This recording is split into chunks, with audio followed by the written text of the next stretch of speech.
dan sungguh terkenal, dipaham Tok Gajah bersama anak-anak ni. Bila waktu tu tengok sedih sangat, dan itu nak bersuluk di sini. Dan alhamdulillah untuk 3 hari ni dapat bersuluk di sini. Allah.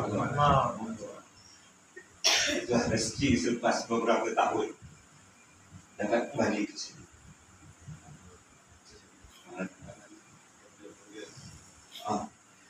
Pengalaman dalam program ni alhamdulillah diselubungi oleh cinta kasih dan sayang bersama kita Nabi Muhammad SAW. Sangat besar apa yang ditinggalkan oleh Nabi dan kita dapat mengamalkan hingga ke hari ini. Dah 1400 tahun, tapi kita masih dapat rasa kasih cinta dan sayangnya. Alhamdulillah.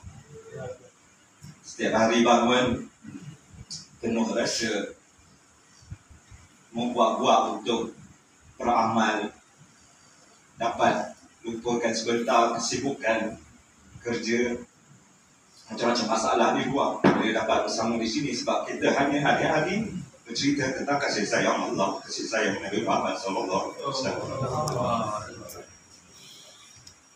Azam, insyaAllah semoga apa yang diamalkan sini dapat diteruskan. Istiqomah itu yang paling limiter sangat, istiqomah. InsyaAllah itu. Terima kasih. Terima kasih. InsyaAllah.